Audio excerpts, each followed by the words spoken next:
Sa lalaki, anong pinaka-problema nila pagdating sa pag-ibig, pag tumawag sa'yo? Paano mamimili? Kasi may babae sila. Ganun. May dalawang babaeng Madalas pinagpipilian? Madalas yan. Kadalasan nang narinig kong problem, yung lalaki, kaya siya nagkaroon ng chicks on the side, hindi na exciting yung asawa niya. Obo. Hirap ang lalaki i-let go yung excitement na yan. Because men are natural discoverers eh. Hunters. Di ba hunters kami? Okay, pag nawala na yung thrill ng hinahabol, chine-chase, di na Yes. exciting to. Kasi, Pero laging short-lived kasi yun eh. Yung excitement kahit mag-side. oo, kasi pag sumama na siya dun sa exciting part, magiging normal na rin lahat ng ma'am. everyday. Maghahanap na siya ulit. Yes, kaya lilipat ng lilipat. Anong advice mo Yung, go back to your to your wife? iPhone. Kasi especially yung mga wife ko na stay at home, I always say na that person dedicated a life sa iyo. You go to work every day, nagbibihis ka, kasi na-facilitate niya yan para sa'yo. And it's just so unfair that when you go out of your house, you devote yung time mo for excitement to another woman. Go home.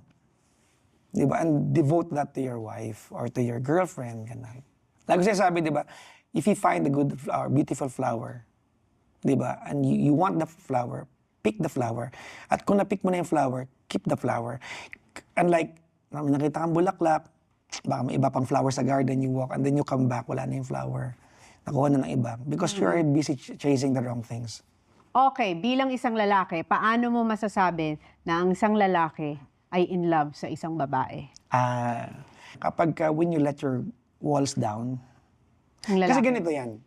Ang mga babae kasi may ugali ang mga babae na. When we tell you things that makes us vulnerable, when we fight, you use it against us. You weaponized it.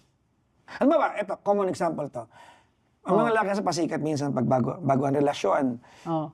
alam mo, dati akong babaero eh. Nagbago ako dahil sa'yo. That's a line.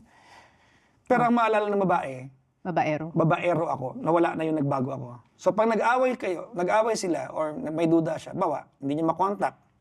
Ang lagi niya maiisip, dating babaero to. So na-weaponize. So the man will stop saying things. Hindi na ako magkakwento sa'yo kasi i-weaponize mo yan eh. Ginagamit yung vulnerability Yan. ng lalaki To win an argument. to win an Oo. argument. Kasi totoo nga naman, dating nga naman babaero.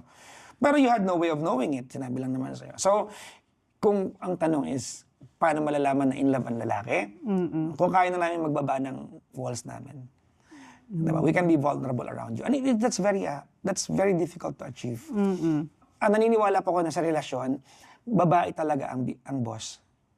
That's coming from a guy, ah. Ang babae nagdadala. Yes, ma'am. Pero, your duty as a woman is to make us feel that we are the boss. Halimbawa, ma'am, True. kurt-